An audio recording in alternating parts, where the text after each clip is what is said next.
Praise the Lord brother and sister. परमेश्वर का धन्यवाद हो कि आज फिर से हम खुदा के कलाम के साथ मिल पाए और आज हम बात करेंगे आज्ञा पालन करने के विषय में, या कहिए कि आज्ञा तोड़ने के विषय में। आज हम देखते हैं कि तमाम मनुष्य में हमें एक चीज़ देखने को मिलता है, वो ये है कि कोई भी अधीनता में रहना नहीं चाहता है। हर एक मनुष्य आज अधीनता को तोड़कर बाहर निकलना चाहता है। अधीनता उन्हें बोझ लगता है, उनको लगता है कि आज्ञा पालन करना या किसी के अधीन रहना बहुत मुश्किल है। लेकिन मैं आपको बताना चाहता हूँ कि बाइबल में अधीनता रहना एक बहुत बड़ी ब्लेसिंग्स है। अधीनता में रहना एक बहुत बड़ी आशीष है। और आज मनुष्य जो है वो शैतान की आवाज़ को सुनकर अधीनता से बाहर निकलना चाहता है, या कहिए कि वो भाड़े से बाहर निकलना चाहता है।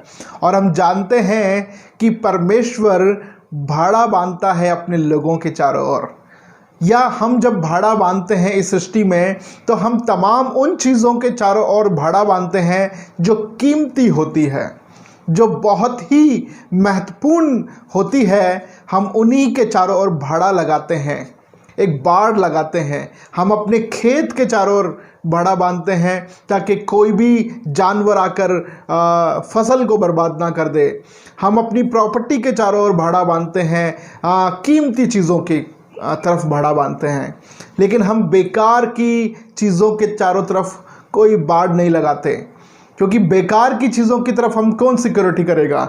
जो चीज़ें बेकार हैं उनको भाड़े में नहीं रखते हैं, लेकिन जो चीज़ें कीमती है उन्हें बचाने के लिए एक भाड़ा होता है, उन्हें सेफ करने के लिए एक भाड़ा होता है। लेकिन वही भाड़ा लोगों को एक बॉन्डेशन लगने लग जाता है। उन्हें लगता है कि ये भाड़ा हमारे लिए एक रुकावट है। और आज हम देख रहे हैं आज्ञा पालन करना सचमुच में बहुत मुश्किल होता है लोगों के लिए। और जब हम देख रहे हैं कि आज का समय, जब हम देख रहे हैं कि लॉकडाउन है और हर एक मनुष्य अपने घर से बाहर निकलना चाहता है, क्योंकि सरकार का ये आदेश है कि अपने घरों में रहें। लेकिन कितना मुश्किल हो रहा है लोगों को अपने घर में बैठना। हम तमाम ऐसी बातों को सुन पा रहे हैं, टीवी में और वीडियो देख पा रहे हैं कि लोग बाहर जाते हैं और उन्हें पुलिस वाले जो हैं वो मार रहे हैं, डंडे मार रहे हैं, और वो मार खाकर भी बाहर भागना चाहते हैं। क्यों? वो आज्ञा पालन करना उनके लिए इतना मुश्किल हो गया। क्यों अधीनता में रहना इतना मुश्किल हो गया।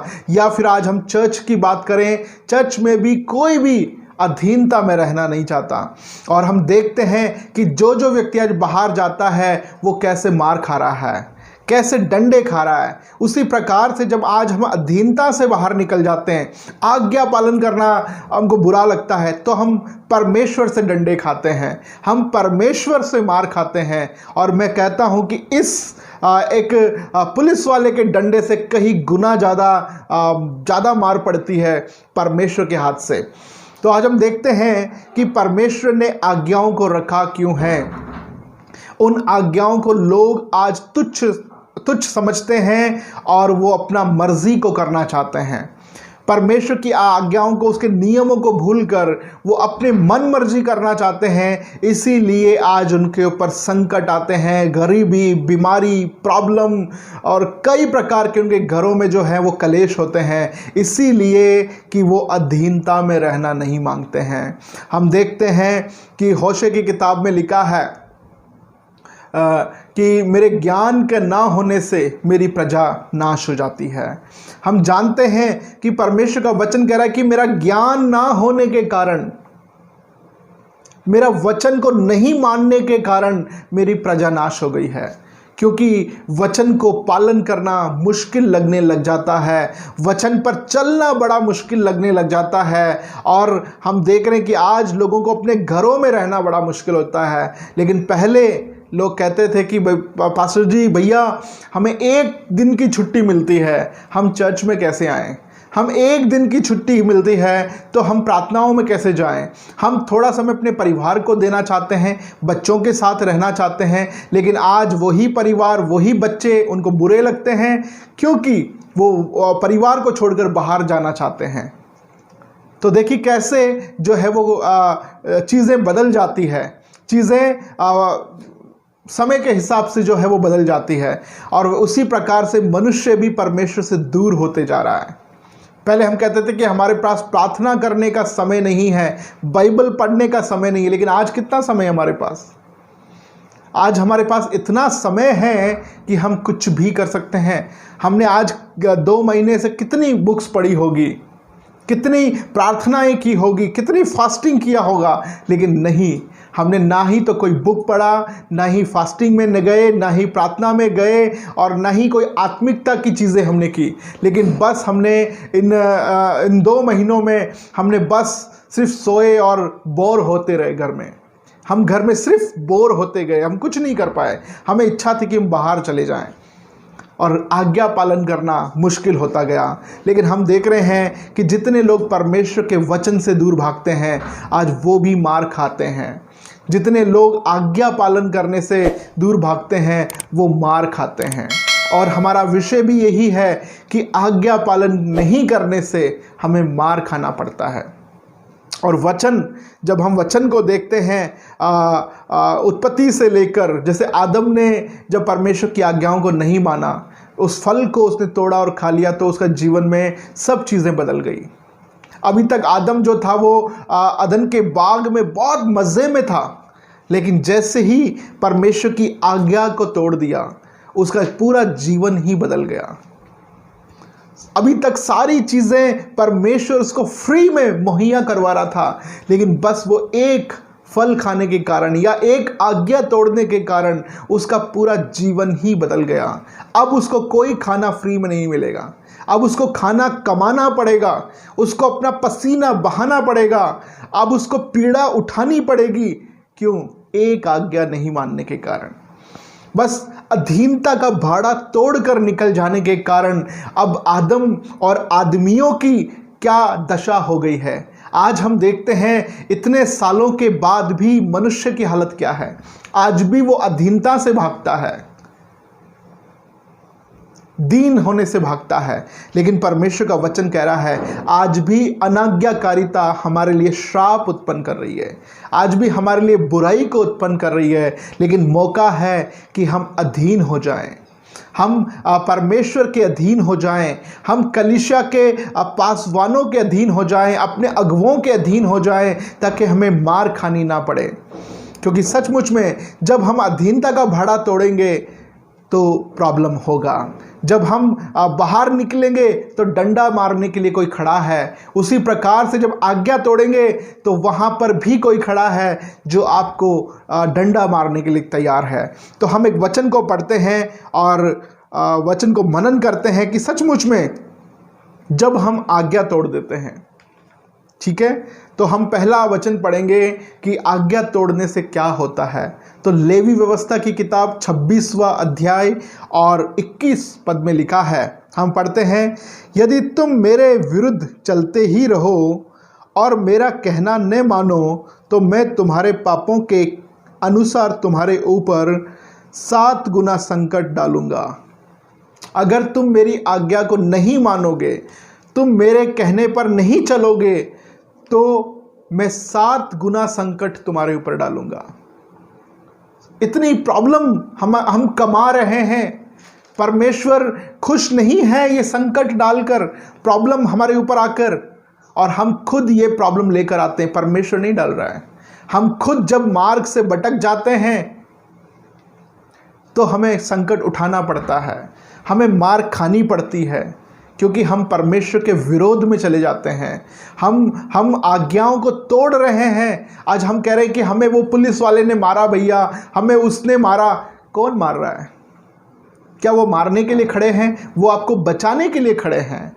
वो आपको एक डंडा मार कर ये बताना चाहते हैं कि आपकी भलाई है, समझ जाओ, अपने घर में रहो। ताकि तुम नाश ना हो जाओ, तुम्हारा परिवार नाश ना हो जाए। अगर ये बीमारी तुम्हें आ गई तो तुम्हारा परिवार भी बर्बाद हो जाएगा, तुम्हारा परिवार नाश हो जाएगा। इसलिए वो डंडा मार रहे हैं ताकि आपका जान बच जाए।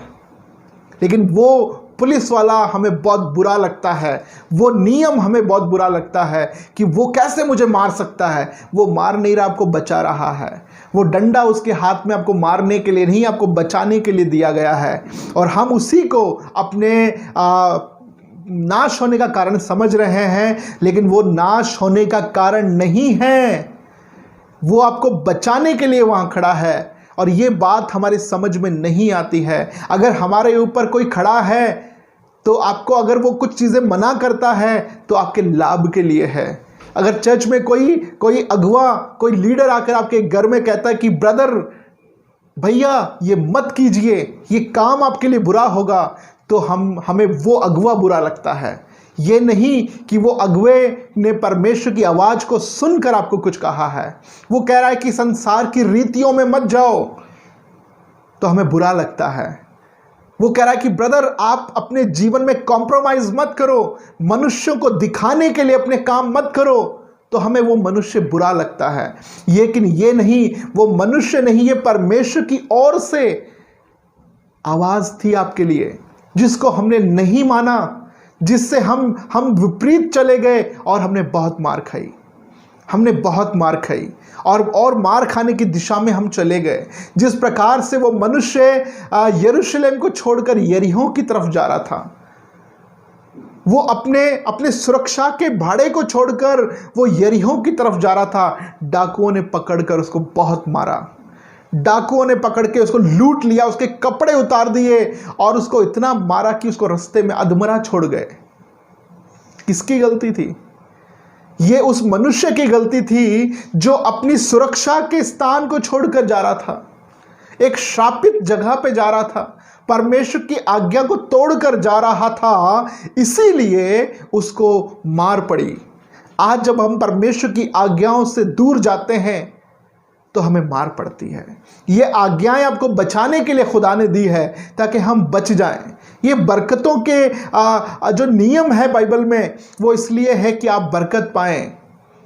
ये आज्ञाएं आपके लिए बरकत होने वाली हैं, लेकिन हम उन्हें कभी कभी अपने आप को श्राप समझ लेते हैं। और हम एक वचन को और पढ़ते हैं ताकि प्रभु की आशीष को भी हम समझ जाएं, परमेश्वर के ब्लेसिंग्स को भी समझ जाएं। और व्यवस्था विवरण की किताब 28वां अध्याय, और अगर 1 से पढ़ेंगे तो आप पूरा चैप्टर पढ़ सकते हो कि बहुत ब्लेसिंग्स है। 15 वचन तक आप पढ़ोगे तो बहुत अच्छा है। लेकिन सचमुच में ये सारी आशीषें जो है वो आपके लिए है, परंतु इनके विपरीत जब आज्ञा तोड़ देते हैं तो क्या होता है। देखिए, हम पहले आशीष के वचन को पढ़ लेते हैं। व्यवस्था विवरण 28वां अध्याय और पहले वचन से पढ़ लेते हैं। यदि तू अपने परमेश्वर यहोवा की सब आज्ञाएं जो मैं आज तुझे सुनाता हूँ चौकसी से पूरी करने को चित्त लगाकर उनकी सुने, तो वे तुझे पृथ्वी की सब जातियों में श्रेष्ठ करेगा। और फिर अपने परमेश्वर यहोवा की सुनने के कारण वे सब आशीर्वाद तुझ पर पूरे होंगे। धन्य हो तू नगर में, धन्य हो तू खेत में, धन्य हो तेरी संतान और तेरी भूमि की उपज, और गाय बैल भेड़ बकरी और आदि पशु के बच्चे। धन्य हो तेरी टोकरी और तेरी कठौती। धन्य हो तू भीतर आते समय और धन्य हो तू बाहर जाते समय। यहोवा ऐसा करेगा कि तेरे शत्रु जो तुझे पर चढ़ाई करेंगे वे तुझसे हार जाएंगे। इतनी ब्लेसिंग्स, और ये पूरे चैप्टर में आप देखोगे तो सारी आज्ञाएं आपके लाभ के लिए है।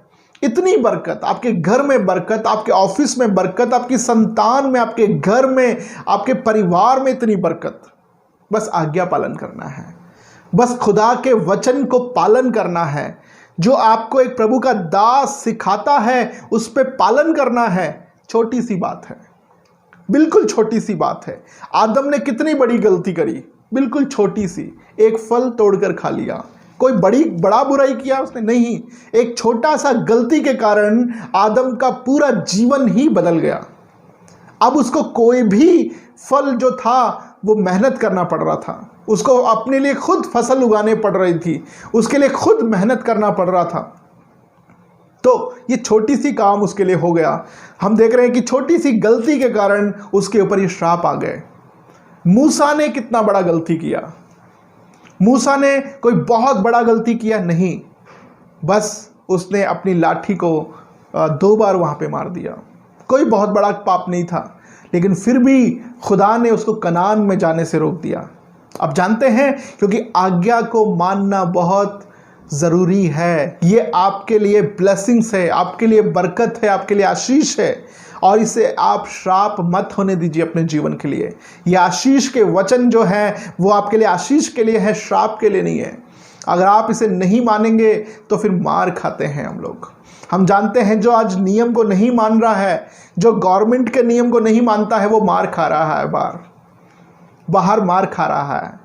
लेकिन जो गवर्नमेंट के नियम को मानता है उसके लिए लाभ होगा, उसके परिवार के लिए लाभ होगा, उसके बच्चों के लिए लाभ होगा, और ये आपके लाभ का विषय है।